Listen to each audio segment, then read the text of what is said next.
I card नहीं हुआ, मेरा दरकार नहीं है, हम तो बांग्लादेश सिर्फ आगे। ममता दीदी थी तो सब ठीक था पहले, दीदी के राज में यहाँ कोई दिक्कत नहीं थी। अब नई सरकार के आते ही झमेला हो गया, डर से हम जा रहे हैं। सिर पर सामान की गठरी, हाथ में झोला, गोद में छोटे छोटे बच्चे और आंखों में डर।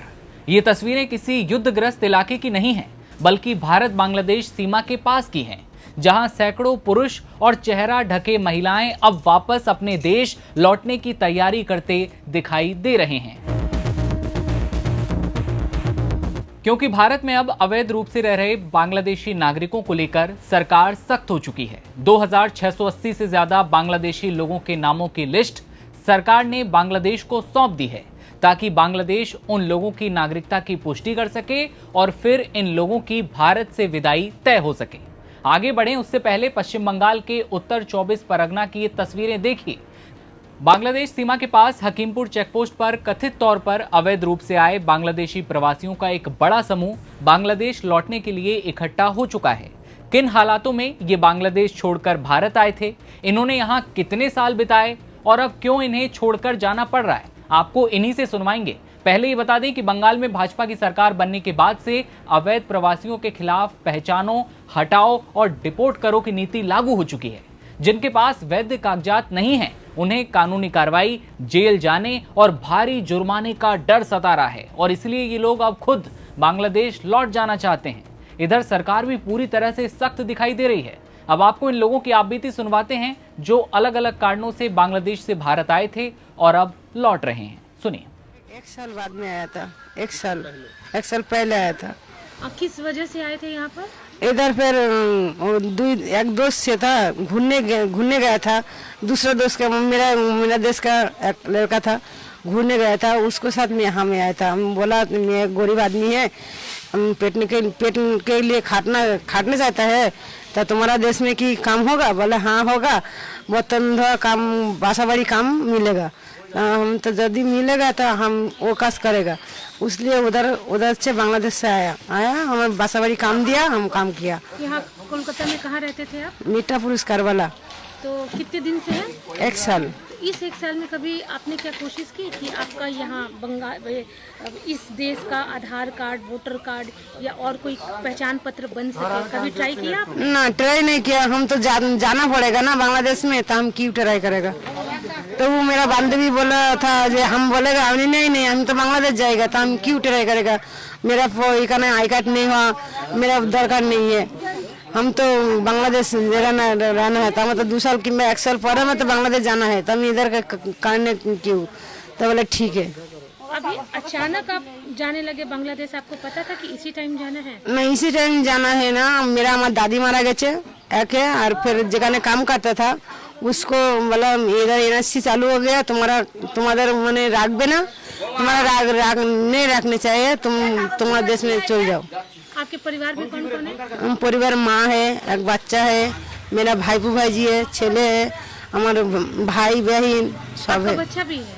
मेरा बच्चा 18 साल। हाँ, 18 बच्चों। 18 साल। सब आपके साथ यहाँ रहते हैं या? नहीं, बांग्लादेश में। उन सबको छोड़कर आप आए? मेरा स्वामी नहीं है, मेरा स्वामी मैंने मारा गया। तो अपने सारे परिवार को छोड़कर आप अकेले यहाँ? हाँ।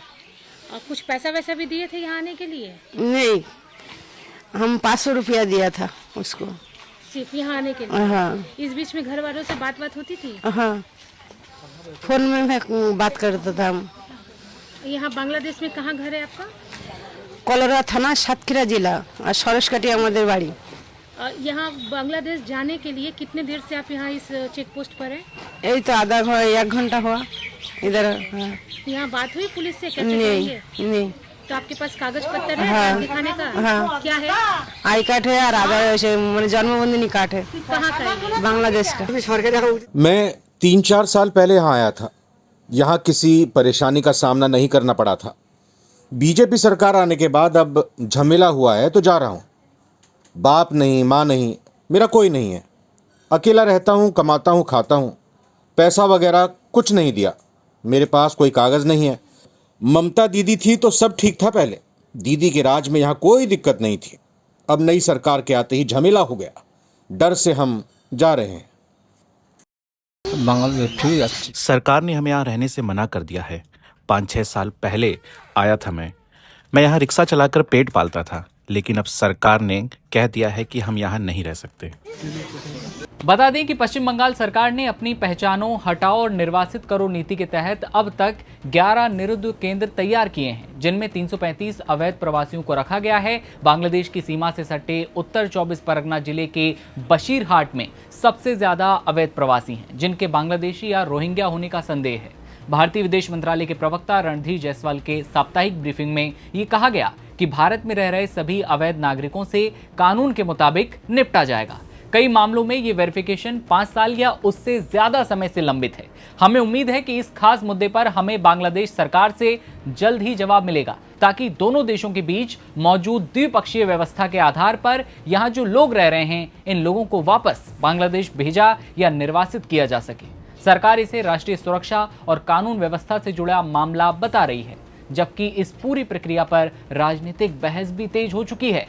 लेकिन फिलहाल सीमा के उस पार लौटने की तैयारी कर रहे इन परिवारों के लिए सबसे बड़ा सवाल यही है कि आने वाले दिनों में उनका भविष्य क्या होगा, और क्या सालों बाद शुरू हो रही ये वापसी उनकी जिंदगी का एक नया अध्याय साबित होगी या फिर एक नई चुनौती भी। लोगों ने क्या कुछ कहा ये आपने सुना, और भारत सरकार के जो प्रवक्ता हैं रणधीर जायसवाल, उन्होंने सीधे तौर पर ये लिस्ट जो है बांग्लादेश सौंप दी है। 2680 लोगों की ये लिस्ट है। इस पर बांग्लादेश से जो है जवाब आना अभी बाकी है, पुष्टि होना बाकी है। उसके बाद ये लोग धीरे धीरे बांग्लादेश की तरफ लौट रहे हैं। इस खबर पर आपकी क्या राय है, आप कमेंट सेक्शन में बताइएगा और देखते रहिए आप नवभारत टाइम्स। नमस्ते। बहुत सारे लोग जो है हाथीपुर बॉर्डर, बहुत सारे बॉर्डर पे जमा हो रहे हैं, वो बॉर्डर क्रॉस करना चाह रहे हैं। क्या ये जो ऑर्डर आपने किया था, स्टेट गवर्नमेंट ने किया था, होल्डिंग सेंटर हर एक डिस्ट्रिक्ट में होना चाहिए, उसके बाद डर के मारे जो है लोग बॉर्डर क्रॉस करना चाह रहे हैं? ये एग्जिस्टिंग फॉरेनर्स एक्ट है, कोई नया कानून नहीं है। अरे ये लोग चला जाना चाहिए, और उनका बांग्लादेशी जो नागरिक है उनका लेने का जिम्मेदार तो है उनका। तो जब हम लोग यहाँ से बोल रहा था तब वहाँ से उनका जो स्पोक्स पर्सन है, मैं देखा था सोशल मीडिया में और यूट्यूब में आया, जो उन्होंने बताया जो बांग्लादेशी है वो तो हम लोग ले लेगा। तो ये सब बांग्लादेशी है, इसको ले लेना चाहिए। लेकिन ये लोग को, पुलिस को हम लोग बता दिया जेल में भेजने का जरूरत नहीं है। देश के रुपया में खाना खाएगा, कपड़ा देगा, मेडिसिन देगा। एक दामाद है ये लोग। जल्दी जल्दी भागो, जल्दी जल्दी भागो, नहीं तो जो करना है सरकार करेगा।